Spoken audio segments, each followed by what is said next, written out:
Okay, so if I were to come into a room of students and ask them all to describe for me or define for me what is meant by the Darwinian theory of evolution by natural selection in 4 words or less, I could pretty much count on everybody scribbling out the same answer. Right? It would look something like this. And that's all well and good. I mean, if you ever need to summarize the idea without really demonstrating that you know anything about it, this would probably be okay.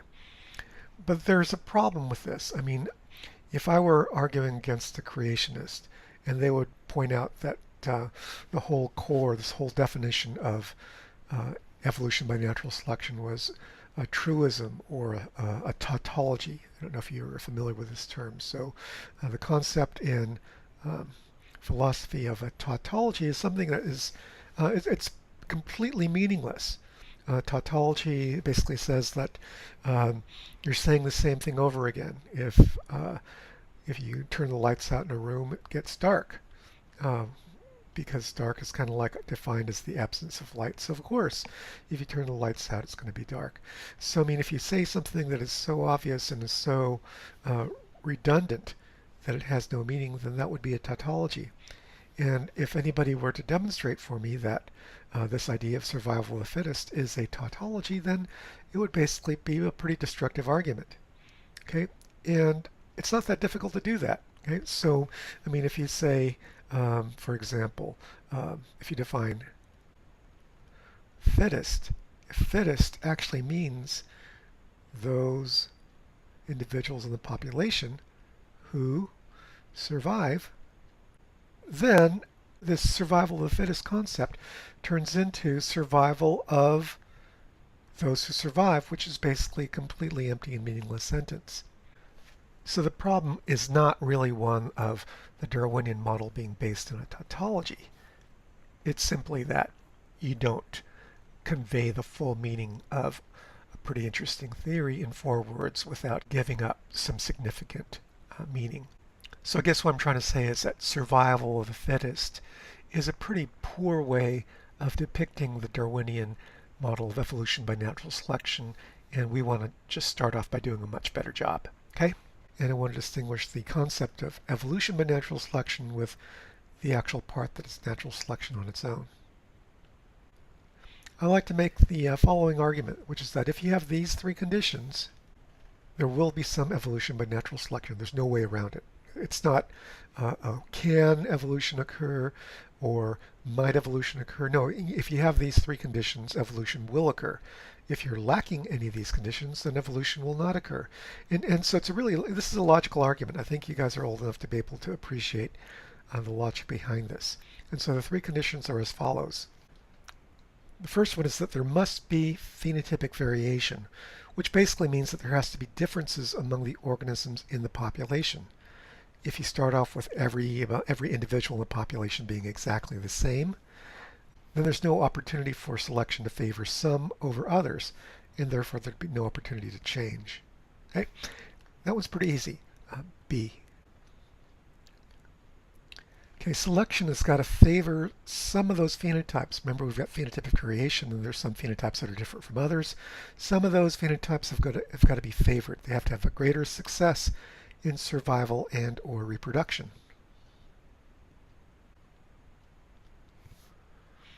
Okay, some phenotypes survive or reproduce with greater success. Okay, that's basically the natural selection part of it. If we have some phenotypes surviving or reproducing with greater success, that does not necessarily mean we're going to have evolution. In order for that to be actually the outcome, we have to have a third condition.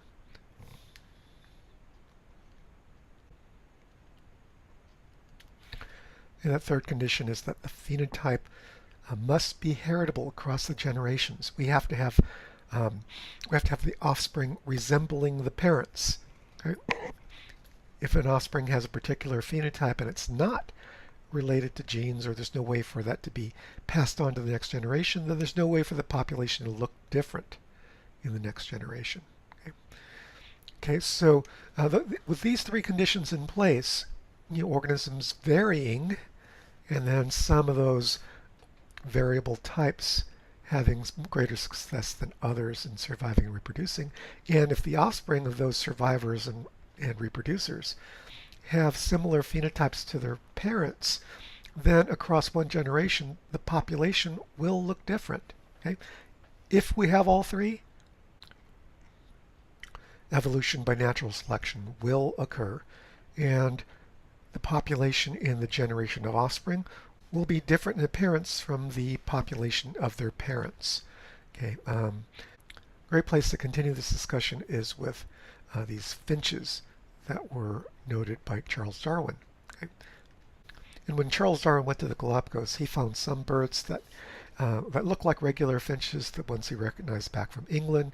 He ran into some birds that look like grosbeaks, which are a kind of bird that has a really large, massive bill. It feeds on nuts. And he had other birds in the Galapagos that looked like wrens. Wrens have these pointy beaks, and the pointy beaks allow them to poke into little holes and to dig out insects and little grubs and things and from little crevices. And when Darwin got back to England, he basically found out that no, these weren't finches and grosbeaks and wrens. Well, actually, the finches were finches, but these guys over here, the grosbeaks, were actually finches that looked a whole lot like grosbeaks from the bill morphology. But if you look at the rest of the animal, if you were actually able to look at the birds when they flew, these guys were clearly finches that had grosbeak-like bills. The wrens were also finches, and here we have the story of Darwin and his Galapagos finches. And basically the story that Darwin came up with, the explanation that Darwin offered for this scenario, was that at some point these islands, the Galapagos, which are in the middle of the Pacific Ocean, were colonized. They originally didn't have any birds on them at all, and they were colonized by finches. And over time, what happened was that there were these resources, these larger seeds and nuts, that the finches' bills, the original finches' bills, were not terribly well equipped to break. And so those birds with larger, more massive beaks were better able to break those resources, those larger seed resources. And over time, they became more adapted to using that resource of larger seeds and nuts. And as a result, we ended up with these grosbeak-like finches. In other populations of finches, those birds that had smaller bills that were thin and pointy, had a greater advantage in fishing out the resources of little insects or in crevices, and that's basically how these wren-like finches came about. Anyways, that's the Reader's Digest version of the story, and I want to just kind of depict with you, think about, well, how that plays out in terms of our earlier slide with those three conditions that are required for natural selection to result in evolution. Okay, so let's think about the evolution of the original finch into this grosbeak-like form. Okay. And here's an important concept for you. Okay, so we have this way of depicting phenotypic variation as a bell-shaped curve, or a normal distribution, which basically means that when we go out into nature and actually measure things, you can measure the tail length of squirrels, you can measure certain kinds of behaviors. What we typically find is that when we measure a phenotype, phenotypes over here on the bottom axis, this might be Z for phenotype. We might have some individuals that are extremely got extremely low value, some individuals with extremely high value, but those are rare in the population. The majority of the population tends to be really close to the average, and this is called the mean value of Z. Okay, so in a typical finch population, we might have birds with kind of like regular finch-sized bills over here. You might have some birds with slightly larger bills, and some birds with slightly smaller bills. Okay. And there's a range, okay? And so we've got the birds with the medium-sized bills having the greatest frequency. That doesn't mean they're the best ones. It means that they're the most common ones, right? And these really large-billed birds, they're very rare. The small-billed birds are equally rare. And so that's our phenotypic variation. Okay? And what we're saying is, in the story of the evolution of those grosbeak or larger-billed finches, because the food resources that were available were these large nuts and seeds, these birds on this end of the distribution did really well. These guys over here did very well. These guys on the other end did very poorly. So these guys had bad luck on this side, and they might have died out at a higher rate. They might have had poor survivorship because they got not enough food. They didn't get enough food, and they were eaten by predators. These guys over here had plenty of calories. They were able to feed their young, escape the predators, and they were successful in surviving and reproducing. Okay, and so that covers conditions 1 and 2 of our story, right? First of all, we have phenotypic variation. They're different from each other, and now we've basically shown that we've got selection taking place where some of the phenotypes have better survival than others. Okay? And the story goes that if we have the phenotype being heritable, those birds with larger bills are going to have offspring with larger bills.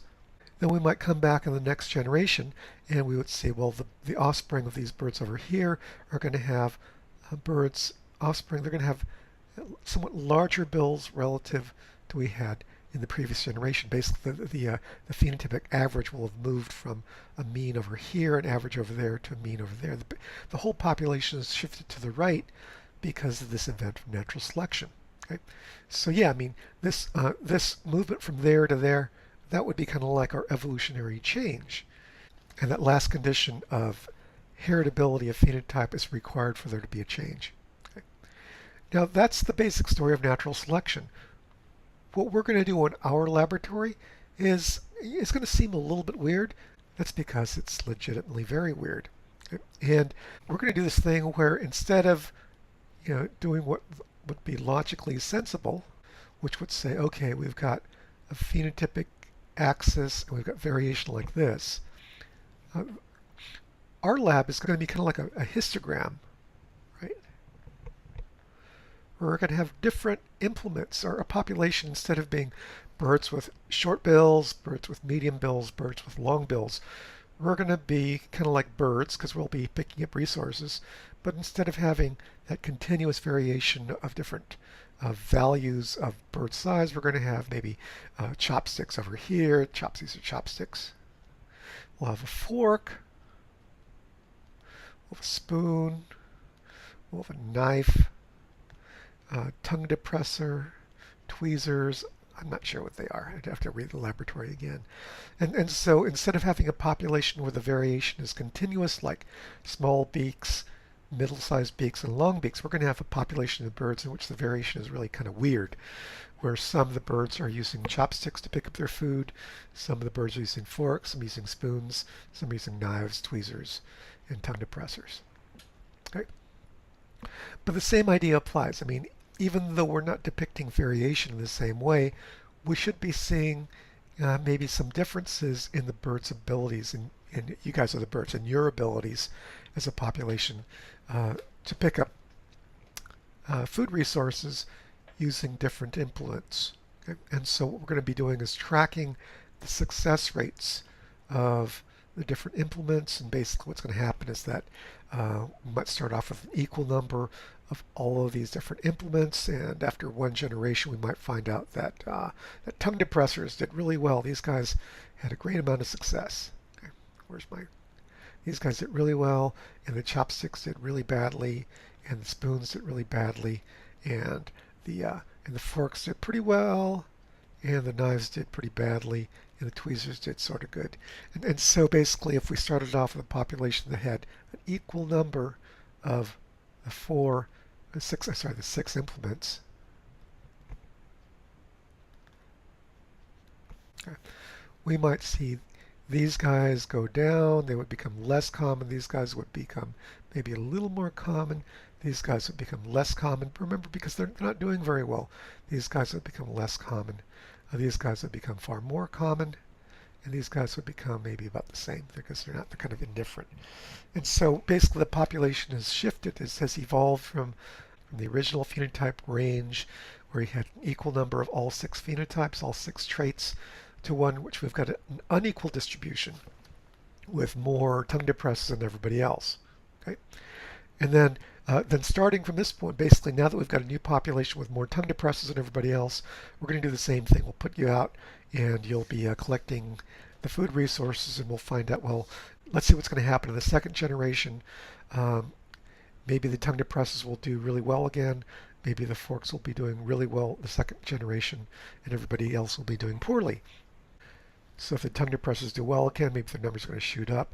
We'll end up with a larger number of tongue depressors. Maybe the forks are going to be increasing, and everybody else is going to be doing even worse. Okay, so yeah, this is kind of like the way that our laboratory is going to work. We're going to be simulating natural selection. I think for me the hardest part about this is to think about this kind of variation where you've got uh, qualitatively different implements. I mean, as a person who's thought a lot about evolution by natural selection, um, this type of variation is not a very good representation of nature, but it does kind of allow us to do our simulation and get the results that we'd like to demonstrate for the class. Okay, so we're going to be tracking, I think, 3 generations of natural selection on these implements. We'll be talking about the results. At the same time, we're going to vary the quality of the food resources, like we'll have green beans that are worth 4 offsprings and green with black spots that are worth 8 offspring. And I don't remember what the values are. They're written there in your lab book. Okay. Our objective here is for you to have maybe a more hands-on personal understanding of how this process of natural selection can give rise to evolution. And here we mean evolution by a population's composition changing from one generation to the next.